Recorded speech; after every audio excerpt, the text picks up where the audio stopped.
The day I got pushed out of a $890 million acquisition, I was holding a fountain pen worth more than most people's cars. It was a Mont Blanc 1858.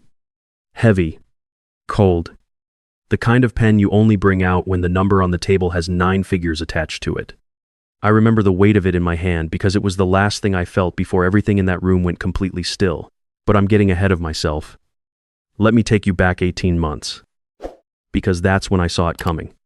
That's when I started preparing. My name is Marcus Webb. I spent 26 years in corporate finance. Not the kind where you sit behind a screen and move numbers around. The kind where you fly to Singapore on a Tuesday, shake hands with a sovereign wealth fund manager on Wednesday, and close a deal before Friday so the board doesn't have to sweat through the weekend. I built relationships the old way, face to face, dinner by dinner, crisis by crisis. I was the CFO at Hargrove Capital, a mid-sized private equity firm based out of Chicago, and for most of those years, I was exactly where I wanted to be. Then the board hired Ethan Cole. Ethan was 31. He had 3 million followers on LinkedIn. He had been profiled in Forbes under 30, featured on 3 fintech podcasts, and had given a TED Talk about disrupting the capital allocation model. He wore sneakers to board meetings not because he forgot to dress up, but because he wanted everyone to know he didn't have to. The board called him a visionary. They said he was exactly the kind of leader that would take Hargrove into the next decade. What they didn't say, but what I understood the moment I shook his hand, was that Ethan Cole had never closed a deal larger than $40 million in his life. I didn't say that out loud. I smiled. I welcomed him. And I went back to my office and started documenting everything 18 months before the Singapore room. We were in the middle of structuring the biggest deal Hargrove had ever attempted, acquiring a Southeast Asian logistics infrastructure company called Vantara Holdings. $890 millions. 3 institutional investors, 2 sovereign-adjacent funds, and a counterparty in Singapore that operated on a very specific principle: relationships first, paperwork second. Their lead negotiator, a man named Mr. Lim Chi, had told me personally over dinner in 2021, "Marcus, I do not sign paper with strangers. I sign paper with people I trust." I had spent 3 years building that trust. Dinners, phone calls at odd hours, a handwritten note when his daughter graduated from university. Small things that added up to something enormous, Mr. Lim's willingness to sit at a table with us. Ethan had been at the company 4 months when he walked into my office, sat down across from me without being invited, and said, "I want to lead the Singapore close." I looked at him for a moment. "You haven't met Lim?" I said, "I've reviewed the file." He said, "I know the deal." Knowing the file and knowing Lim were not the same thing. Not even close. But I also knew that Ethan had been quietly lobbying the board. I knew because my assistant had overheard a call. I knew because 2 board members had started CCing Ethan on threads that used to be just mine. I knew because I had been in this business long enough to recognize when the ground was shifting under my feet, so I didn't fight him. Not then. Instead, I went back to the deal documents, all 340 pages of them, and I found something that I had almost forgotten I had built in quietly, carefully, 18 months earlier, when the deal was still just a framework, and I was the only person who understood its bones. The escrow release authorization clause. In deals of this size, the funds don't transfer until an authorized signatory releases them from escrow. On your side, that signatory was designated by name in the original framework agreement, not by title, not by role, but by name, my name, Marcus Webb. It had been approved by Vantara's legal team, approved by all 3 investors, initialed by Mr. Lim himself, because at the time everyone agreed I was the right person. It had never been updated. It had never needed to be, without my signature. $890 million would sit in escrow indefinitely. I didn't tell anyone. I just made sure my copy of that document was somewhere safe, 3 weeks before the close, Ethan called a leadership meeting. He stood at the head of the conference table, my conference table, the one I had sat at for 11 years, and announced a restructuring of the deal leadership team. Effective immediately, he said. The Singapore close would be led by him directly. I would be transitioning to an advisory role. The room was quiet. A few people looked at me. I looked at my hands. Thank you, Ethan, I said, and I meant it differently than he understood it. The day of the close arrived on a Thursday in March. We were at the Raffles office in Singapore, in a room that smelled like fresh coffee and old money. Mr. Lim was there with 2 of his senior partners. The 3 institutional investors had each sent their lead representatives. There were 12 people around that table, not counting the legal team standing against the walls. Ethan sat at the head. He was wearing a blazer over a collarless shirt, his usual sneakers hidden under the table.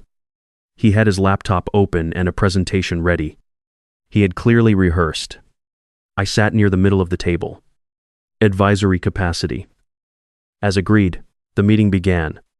Ethan walked through the deal summary. He had memorized the numbers well, I'll give him that. But when Mr. Lim's partner asked a question about the port access rights in Batam, Ethan paused just a half-second too long. I watched Mr. Lim's eyes. I had seen those eyes close deals and kill them. Right now, they were reading Ethan, the way you read a document you're not sure you should sign. The presentations finished. The summary documents were passed around. Everyone was looking at the signature pages. That was when Ethan did it. He didn't even look at me when he said it. He was looking at his laptop screen, scrolling to something, when he announced to the room, not privately, not quietly, but to all 12 people and the legal teams against the wall, just to let everyone know, Marcus will be stepping away from Hargrove at the end of this month. We've made some structural changes to the leadership team. He won't be involved going forward. The room shifted. I felt it before I heard it, a kind of pressure change, like the moment before a storm. Mr. Lim looked at me. I looked back at him. I did not say a word. I did not blink.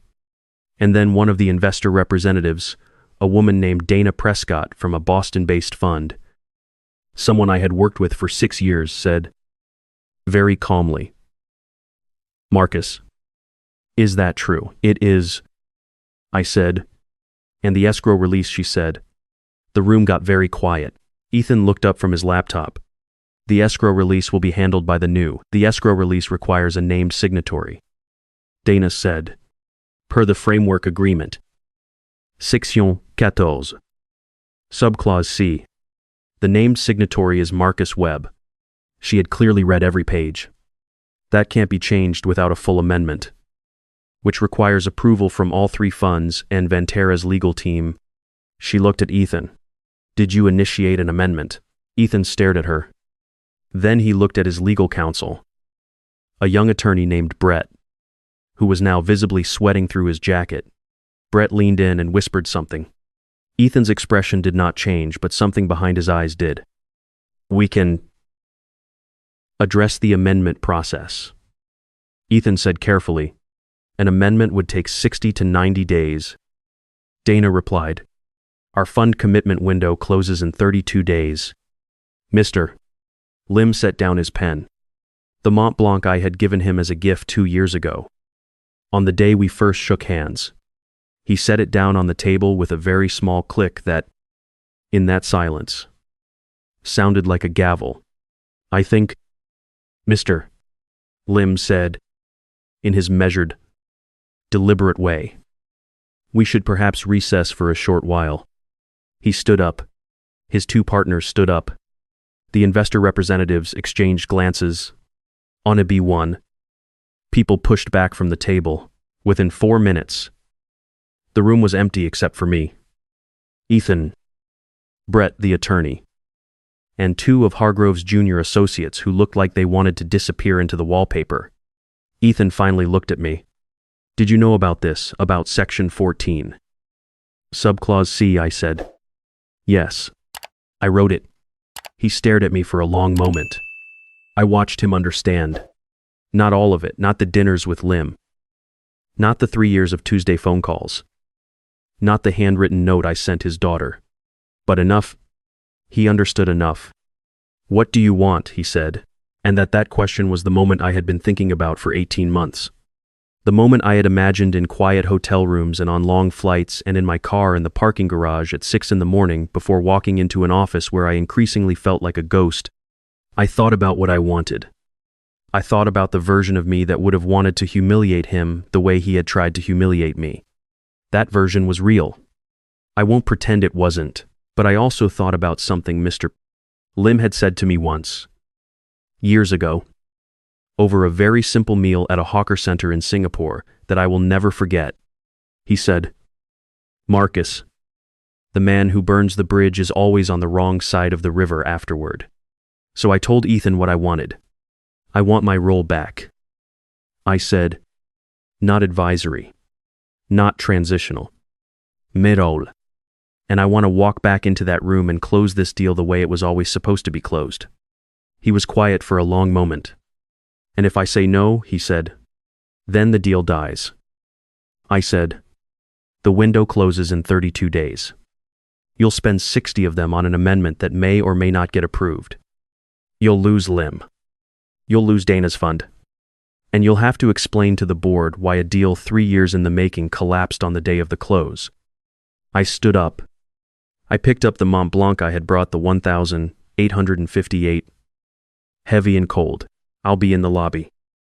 I said, "Take whatever time you need." I went downstairs. I sat in a chair near the window that looked out over the harbor. I ordered a coffee. I watched the ships. 22 minutes later, Ethan's assistant came down and told me that Mr. Ethan Cole would like me to return to the room. I finished my coffee first. When I walked back in, the investors had returned. Mr. Lim was already seated. He looked at me as I came through the door, and I saw something in his face, not surprise exactly, but a kind of quiet satisfaction, like a man who has just had a suspicion confirmed. I took my seat at the head of the table. Ethan sat in the middle. He didn't look up.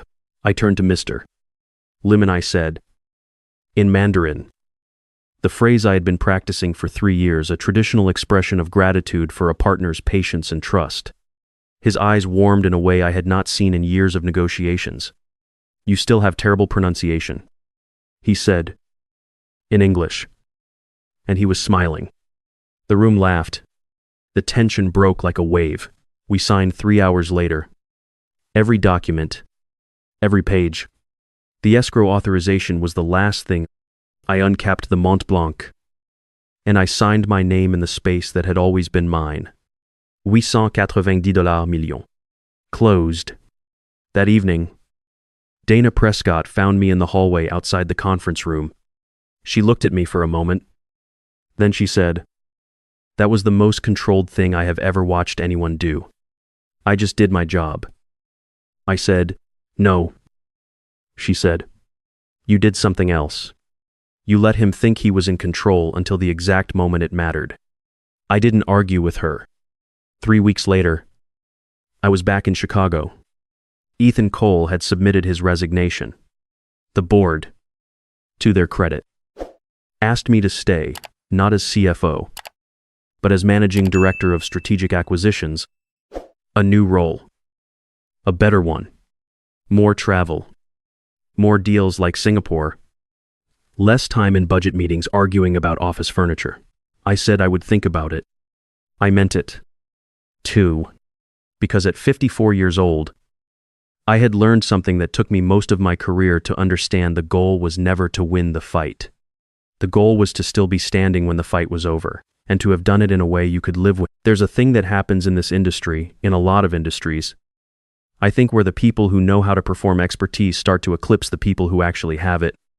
Someone learns the vocabulary, learns the aesthetics, figures out how to make a room feel a certain way, and suddenly they're in rooms they haven't earned yet. And the people who built those rooms, who know every brick and every crack, start to feel invisible. I felt invisible for 18 months. I am not going to pretend that didn't hurt. It did. There were mornings when I sat in my car in that parking garage and I genuinely asked myself whether I had gotten it wrong somewhere, whether I had spent 26 years building something that the world had decided it no longer needed. But here's what I know now that I wish I had known then: the room always reveals what it needs. Not on your timeline. Not the way you imagine it. But eventually, the room asks a question that only one person can answer. And if you've spent 30 years being the person who actually knows the answer, not just how to perform knowing it, that moment will come. You don't have to chase it. You don't have to shout. You just have to be ready. And maybe if you're careful, if you're patient, you write your name into the document early enough that when the room finally asks the question, the answer is already on the page. I kept the Mont Blanc. It's on my desk right now, next to a framed photo from that dinner in Singapore, just me and Mr. Lim, and 2 plates of char kway teow that had gone cold because we talked for 4 hours. He is laughing in the photo. I am laughing too. It is the best deal I ever closed. Not because of the number, because when I walked out of that room, I walked out as myself.